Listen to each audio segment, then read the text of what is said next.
Hi ಎಲ್ಲರಿಗೂ ನಮಸ್ಕಾರ. It's me P D O Sridevi. News ಪೇಪರನ್ನು ಎಕ್ಸಾಮ್ ಪಾಯಿಂಟ್ ಆಫ್ ವ್ಯೂ ಯಾವ ರೀತಿ ಓದಬೇಕು ಅಂತೇಳಿ ಸೀರೀಸ್ ನಡೀತಾ ಇದೆ. ನಾನು ಇದನ್ನು ಮಾರ್ಚ್ 1ನೇ ತಾರೀಕಿನಿಂದ ಸ್ಟಾರ್ಟ್ ಮಾಡಿದ್ದೀನಿ.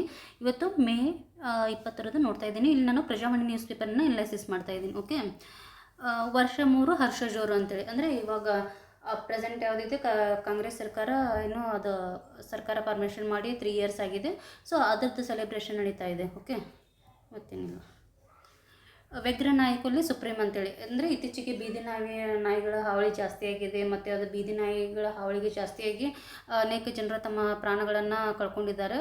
ಸೊ ಹೀಗಾಗಿ ಅವು ಏನು ಅಂದರೆ ವ್ಯಗ್ರ ನಾಯಿ ಅಂತಂದರೆ ಈಗ ಹುಚ್ಚಿಡಿದ ನಾಯಿ ಇರ್ತಾವಲ್ಲ, ಅವಕ್ಕೊಂಗೆಲ್ಲ ಕೊಲ್ಲಿ ಅಂತೇಳಿ ಸುಪ್ರೀಂ ಕೋರ್ಟ್ ಅನುಮತಿಯನ್ನು ನೀಡಿದೆ. ಇಷ್ಟೊಂದು ಇನ್ಫಾರ್ಮೇಷನ್ ಗೊತ್ತಿರಲಿ. ಭಾರಿ ಮಳೆ ಬದುಕು ಅಸ್ತವ್ಯಸ್ತ, ಅಂದರೆ ಮಳೆ ಆದಮೇಲೆ ಆಬ್ವಿಯಸ್ಲಿ ಒಂದು ಸ್ವಲ್ಪ ಅಸ್ತವ್ಯಸ್ತ ಆಗುತ್ತಲ್ಲ, ಅದ್ರ ಬಗ್ಗೆ ಇದೆ. ಇಲ್ಲ ಏನು ಬೇಡ. ಇಲ್ಲಿ ನೋಡಿ, ಜಾತಿ ಪ್ರಮಾಣ ಪತ್ರಕ್ಕೆ ಆಗ್ರಹ. ಯಾರು ಆಗ್ರಹ ಮಾಡ್ತಾ ಇದ್ದಾರೆ? ಗೊಂಡ ಬುಡಕಟ್ಟು ಸಮಾಜದವರು ಏನಂತಂದರೆ ಆಗ್ರಹ ಮಾಡ್ತಾ ಇದ್ದಾರೆ. ಇಲ್ಲಿ ನೀವು ಗೊಂಡ ಬುಡಕಟ್ಟನ್ನು ನೋಡ್ಕೋಬೇಕಾಗತ್ತೆ. ಇವರು ಎಲ್ಲೆಲ್ಲಿ ಕಂಡು ಬರ್ತಾರೆ ಅಂಥೇಳಿ ಕಮೆಂಟ್ ಸೆಕ್ಷನಲ್ಲಿ ಮೆನ್ಷನ್ ಮಾಡಿ. ಓಕೆ, ಹೋಗಿ ಒಂದು ಸ್ವಲ್ಪ ನೀಟಾಗಿ ಒಂದು ಸ್ವಲ್ಪ ಗೊಂಡ ಟ್ರೈಬ್ಸ್ ಬಗ್ಗೆ ಓದ್ಕೊಳ್ಳಿ. ಓಕೆ,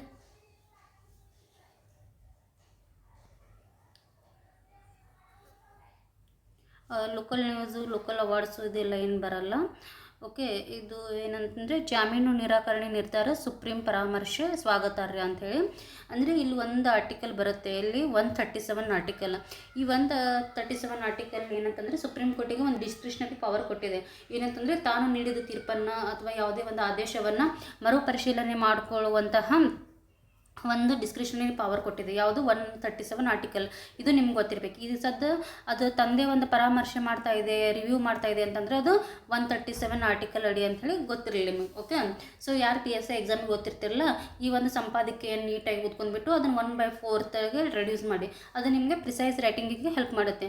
ಅಂದರೆ ಪ್ರಾಕ್ಟೀಸ್ ಮೇಕ್ ಮ್ಯಾನ್ ಪರ್ಫೆಕ್ಟ್ ಅಂತ ಹೇಳ್ತಾರಲ್ಲ, ನೀವು ಡೈಲಿ ಇಲ್ಲಿ ಏನಂತಂದರೆ ಪ್ರಾಕ್ಟೀಸ್ ಮಾಡಿದರೆ ಎಕ್ಸಾಮಲ್ಲಿ ನಿಮ್ಗೆ ಏನಂತಂದರೆ ಅದು ಈಸಿ ಆಗಿಬಿಡುತ್ತೆ. ಓಕೆ, ಇದು ಏನಿದ್ದು ಆಹಾ ನೋಡೋದು ಫನ್ನಿನ ಜಿಂಕೆ ಅಂತೇಳಿ ಇತ್ತೀಚೆಗೆ ಅದೇ ಮೋದಿಯವರು 1 ಇಯರ್ ಬಂಗಾರ ತೊಗೋಬೇಡಿ ಅಂತ ಹೇಳಿದಾರಲ್ಲ, ಸೊ ಅದ್ರ ಬಗ್ಗೆ ಇದೆ. ಇದೆಲ್ಲ ಏನು ಬೇಡ.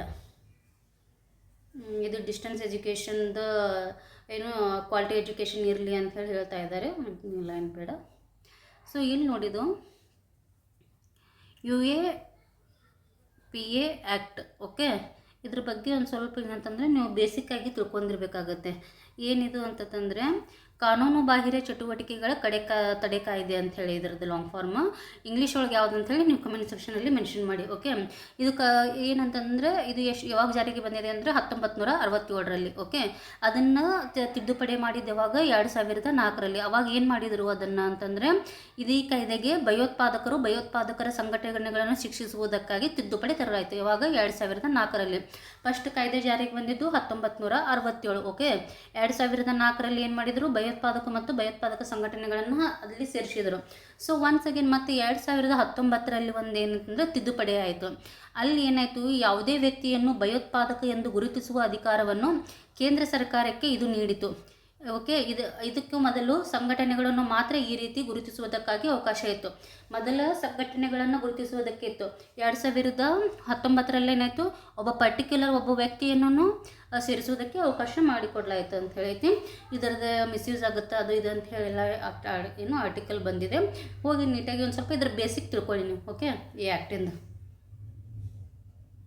ಕಮೆಂಟ್ ಸೆಕ್ಷನಲ್ಲಿ ಈ ಒಂದು ಕಾಯ್ದೆ ಯಾರ್ಯಾರಿಗೆ ಅಪ್ಲೈ ಆಗುತ್ತೆ. ಫಾರ್ ಎಕ್ಸಾಂಪಲ್ ಈಗ ಇಂಡಿಯನ್ ಸಿಟಿಸನ್ಗೆ ಅಂತೂ ಅಪ್ಲೈ ಆಗುತ್ತೆ ಇದು.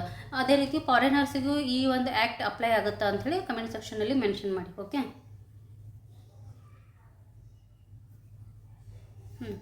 ಇಲ್ಲೇನು ಹೇಳ್ತಾ ಇದ್ದಾರೆ? ಆದಿತ್ಯ ಯೋಜನೆಯಡಿ ನೌಕಾಪಡೆಗೆ ಅತ್ಯಾಧುನಿಕ ತಂತ್ರಜ್ಞಾನ. ಜಸ್ಟ್ ಇದು ಒಂದು ವರ್ಡ್ ನಿಮ್ದು ಗೊತ್ತಿರಲಿ. ಆದಿತ್ಯ ಯೋಜನೆ ನ್ಯೂಸಲ್ಲಿತ್ತು. ಇದು ಏನಂತ ಕೇಳಿದ್ರೆ ಅಂದರೆ, ಈ ಒಂದು ನೌಕಾಪಡೆಗೆ ಅತ್ಯಾಧುನಿಕ ತಂತ್ರಜ್ಞಾನದ ಒಂದು ಏನು ಒದಗಿಸುವುದು ಏನು ಅದೇ ಒಂದು ಸ್ಕೀಮ್ ಏನಂತಂದ್ರೆ ಆದಿತ್ಯ ಸ್ಕೀಮ್ ಅಂತೇಳಿ ಗೊತ್ತಿರಲಿ. ಇದು ಇತ್ತೀಚೆಗೆ ಗೊತ್ತೈತಿ. ಮೊನ್ನೆ ಪ್ರಧಾನಮಂತ್ರಿಯವರು ನಾರ್ಡಿಕ್ ದೇಶಗಳಿಗೆ ಹೋಗಿದ್ದರು, ನೆದರ್ಲ್ಯಾಂಡಿಗೆ ಹೋಗಿದ್ದಾರೆ, ಮತ್ತು ಫಿನ್ಲ್ಯಾಂಡು, ಡೆನ್ಮಾರ್ಕ್ ಇಲ್ಲೆಲ್ಲ ವಿಸಿಟ್ ಮಾಡಿದ್ದಾರೆ. ಸೊ ಇಲ್ಲಿ ನಾರ್ಡಿಕ್ ಪ್ರಧಾನಿಗಳ ಜೊತೆ ಮೋದಿ ಚರ್ಚೆ ಅಂತೇಳಿ ಬಂದಿದೆ. ಒಂದು ಸ್ವಲ್ಪ ಈಗ ನ್ಯೂಸ್ನಲ್ಲಿ ಇರುವಂತಹ ಇವರೆಲ್ಲ ಪ್ರೈಮ್ ಮಿನಿಸ್ಟರ್ಗಳನ್ನು ನೋಡ್ಕೊಳ್ಳಿ. ಮ್ಯಾಚ್ ದಿ ಫಾಲೋವಿಂಗ್ ಒಳಗೆ ಫಾರ್ ಎಕ್ಸಾಂಪಲ್ ಈಗ PC ಎಕ್ಸಾಮಿಗೆ ಅದೆಲ್ಲ ಬರುವಂಥ ಚಾನ್ಸಸ್ ಇದೆ. ಮತ್ತು ಈ ನಾರ್ಡಿಕ್ ಕಂಟ್ರೀಸ್ ಯಾವ್ಯಾವ ಅಂತೇಳಿ ಕಮೆಂಟ್ ಸೆಕ್ಷನಲ್ಲಿ ಮೆನ್ಷನ್ ಮಾಡಿ. ಇಲ್ಲಂತೂ ಕೊಟ್ಟಿದ್ದಾರೆ ಯಾವ್ಯಾವ: ಐಸ್ಲ್ಯಾಂಡು, ಫಿನ್ಲ್ಯಾಂಡು, ಡೆನ್ಮಾರ್ಕು, ಇವೆಲ್ಲ ಏನಂತಂದರೆ ನಾರ್ವೆ ಒಂದು ಬತ್ತು. ಇವೆಲ್ಲ ನಾರ್ಡಿಕ್ ಕಂಟ್ರೀಸ್ ಇವು. ಓಕೆ, ಮತ್ತು ಯಾವ್ಯಾವ ಬರ್ತಾವೆ ಅಂಥೇಳಿ ಕಮೆಂಟ್ ಸೆಕ್ಷನಲ್ಲಿ ಮೆನ್ಷನ್ ಮಾಡಿ. ಇವಕ್ಕೆ ಯಾಕೆ ನಾರ್ಡಿಕ್ ಅಂತ ಕರೀತಾರಂತಂದರೆ, ಈಗ ಯುರೋಪ್ ಒಳಗೆ ಇವು ಯುರೋಪಿನ ನಾರ್ತಿಗೆ ಅದಾವೆ. ಓಕೆ, ಅಲ್ಲಿ ಸ್ವಿಡಿಷ್ ಲ್ಯಾಂಗ್ವೇಜ್, ಯುರೋಪಿಯನ್ ಲ್ಯಾಂಗ್ವೇಜ್ ಒಳಗೆ ನಾರ್ಡಿಕ್ ಅಂತಂದ್ರೆ ನಾರ್ತ್ ಅಂದಂಗೆ, ನಾರ್ತ್ ಮೀನಿಂಗ್ ನಾರ್ಡಿಕ್. ಹೀಗಾಗಿ ನಾರ್ಡಿಕ್ ಏನು ಕಂಟ್ರೀಸ್ ಅಂತ ಕರೀತಾರೆ ಅವ್ರಿಗೆ. ಸೊ ಈ ರೀತಿ ಫಿಲ್ಮಿ ನ್ಯೂಸ್ ಅದು ಇದು ಏನು ಬರೋಲ್ಲ. ಸೊ ಮೊನ್ನೆ ಇದು ಒಂದು ಸತ್ತ ನ್ಯೂಸಲ್ಲಿ ಬಂದಿತ್ತಲ್ಲ, ನಾನು ಹೇಳಿದ್ನೆ ನಕ್ಸಲ್ ಮುಕ್ತ, ಇದು ರೆಡ್ ಬೆಲ್ಟ್ ಏರಿಯಾಸ್ ಅಂತೇಳಿ ಬರುತ್ತೆ, ರೆಡ್ ಕಾರಿಡಾರ್ ಅಂಥೇಳಿ. ರೆಡ್ ಕಾರಿಡಾರ್ ಇದು ಏನೇನು ರೀಪ್ರೆಸೆಂಟ್ ಮಾಡುತ್ತೆ ಅಂಥೇಳಿ ಒಂದು ಸತ ಕ್ವಶನ್ನು ಆಗಿತ್ತು. ಹೋಗಿ ನೀಟಾಗಿ ನೋಡ್ಕೊಳ್ಳಿ. ಮತ್ತು ಈ ಒಂದು ನಕ್ಸಲ್ ಬಾಧಿತ ರಾಜ್ಯಗಳು ಯಾವುವು ಅಂತೇಳಿ ನೋಡ್ಕೊಳ್ಳಿ ಅಂತ ಹೇಳಿದ್ದೆ. ಇವಾಗ ಹೋಗಿ ಏನಂತಂದ್ರೆ ಒಂದು ಸತ ನೋಡ್ಕೊಳ್ಳಿ. ಮತ್ತು ಈ ನಕ್ಸಲ್ ರಾಜ್ಯಗಳು ಬಾಧಿತ ರಾಜ್ಯಗಳು ಯಾವ್ಯಾವು ಅಂಥೇಳಿ ಕಮೆಂಟ್ ಸೆಕ್ಷನಲ್ಲಿ ಮೆನ್ಷನ್ ಮಾಡಿ. ಈಗ ಮುಕ್ತ ಆಗ್ತಿದೆ ಅಂತ ಹೇಳ್ತಾ ಇದ್ದಾರೆ, ನೋಡೋಣ.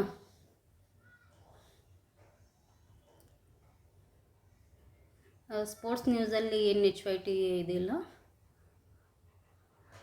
ಓಕೆ, ನಿನ್ನೆ ನಾನು ನಮ್ಮದು ಆನೆಗಳದ ಬಗ್ಗೆ ಒಂದು ನ್ಯೂಸ್ ಬಂದಿತ್ತು. ಸೊ ನಮ್ಮದು ಎಲಿಫೆಂಟ್ ಬಂದುಬಿಟ್ಟು HYT, ಅದ್ರ ಬಗ್ಗೆ ಹೋಗಿ ಬೇಸಿಕ್ಕಾಗಿ ಓದ್ಕೊಳ್ಳಿ ಅಂತ ಹೇಳಿದೆ. ಆಬ್ವಿಯಸ್ಲಿ ಒಂದು ಸೆಕೆಂಡ್ ಏನಂತಂದರೆ ವಿಕಾಸ್ ಅದ್ರ ಬಗ್ಗೆ ಚೆನ್ನಾಗಿ ರೆಸ್ಪಾನ್ಸ್ ಮಾಡಿದ್ದಾರೆ. ಓಕೆ, ಇಲ್ಲೊಂದು ಕ್ವಶನ್ ಆಗಿದೆ ನೋಡಿ ಯಾವ ರೀತಿ ಬಂದಿದೆ ಅಂಥೇಳಿ. With reference to Indian elephants consider the following statement. ಇಲ್ಲಿ ನೋಡಿ, ಇಂಡಿಯನ್ ಎಲಿಫೆಂಟ್ಸ್ ಅಂತ ಕೇಳಿದ್ದಾರೆ, ಅಂದರೆ ಪರ್ಟಿಕ್ಯುಲರ್ ಆಗಿ ಭಾರತದ ಆನೆಗಳಿಗೆ ಸಂಬಂಧಿಸಿದಂತೆ. Okay, the leader of an elephant group is female. Obviously ಇದು ನಾನು ನಿನ್ನೆ ಹೇಳುವಾಗಲೇ ಹೇಳಿದ್ದೆ, ಅದು ಒಂದು ಇದು ಏನಂತಂದರೆ ಚಿತ್ರ ಬಂದಿತ್ತಲ್ಲ, ಅದನ್ನು ನೋಡಿ. ಅಂದರೆ ಅವು ಗುಂಪಾಗಿ ಹೋಗ್ತಿರ್ತಾವಲ್ಲ, ಅದ್ರದ್ದು ಒಂದು ಲೀಡರ್ಶಿಪ್ ಯಾರು ಇರ್ತೈತೆ ಅಂತಂದ್ರೆ ಫಿಮೇಲ್ ಇರ್ತೈತಿ. ಫಿಮೇಲ್ ಎಲಿಫೆಂಟು ಅದ್ರದ್ದು ಲೀಡರ್ಶಿಪ್ಪನ್ನು ವಹಿಸ್ಕೊಂಡಿರ್ತೈತಿ. ಅಂದರೆ ಇದು ಮ್ಯಾಟ್ರಿಯಾರ್ಕಿಯಲ್ ಸೊಸೈಟಿ ಅಂತ ತಿಳ್ಕೊಳ್ಳಿ, ಇದು ಆನೆಗಳಿಗೆ ಸಂಬಂಧಪಟ್ಟಂಗೆ. ಓಕೆ, ಇದು ಕರೆಕ್ಟ್ ಇದೆ. The maximum gestation period can be 22 months. ಅಂದರೆ ಇಲ್ಲಿ ಏನು ಹೇಳ್ತಾ ಇದ್ದಾರೆ, ಜೆಸ್ಟೇಷನ್ ಪೀರಿಯಡ್ ಅಂತಂದ್ರೆ ಆಬ್ವಿಯಸ್ಲಿ ಎಲ್ಲರಿಗೂ ಗೊತ್ತಿರ್ತೈತಿ. ಈಗ ನಾರ್ಮಲಿ ಏನಂತಂದ್ರೆ ಮನುಷ್ಯರು, ಈಗ ಮಹಿಳೆಯರು ಏನಪ್ಪ ಅಂತಂದ್ರೆ 9 months ಒಂದು ಬೇಬಿ ಬಾರ್ನ್ ಆಗುತ್ತಲ್ಲ, ಅದೇ ರೀತಿ ಎಲಿಫೆಂಟ್ಸಲ್ಲಿ ಆ ಒಂದು ಪೀರಿಯಡ್, ಜೆಸ್ಟೇಷನ್ ಪೀರಿಯಡ್ 22 months ಅಂತ ಹೇಳ್ತಾ ಇದ್ದಾರೆ. ಇದು ಕೂಡ ಏನಂತಂದ್ರೆ ಫ್ಯಾಕ್ಟ್ ಕರೆಕ್ಟ್ ಇದೆ. ಓಕೆ,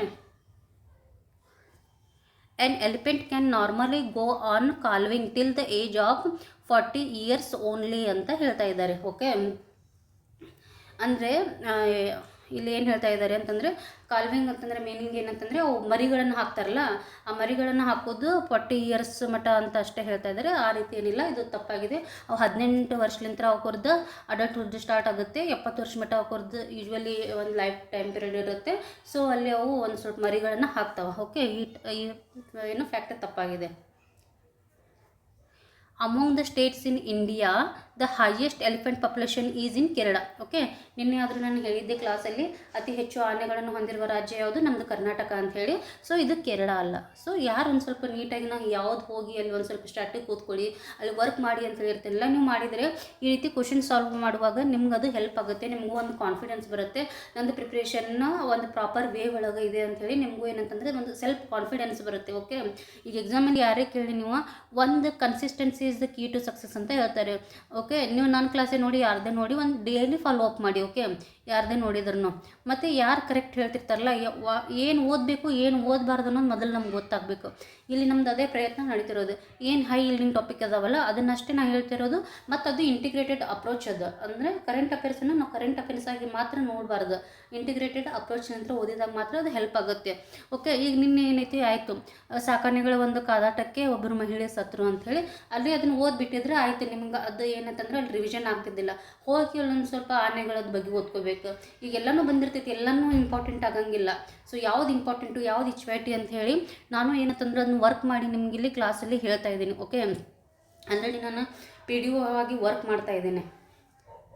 ಸೊ ಇದು ಎಲ್ಲ ಕಿತ್ಕೊಂಡು UPSC ನಮ್ಮದು ಪ್ರಿಲಿಮ್ಸ್ ಎಕ್ಸಾಮಲ್ಲಿ ಆಗಿದೆ 2020 ಒಳಗೆ.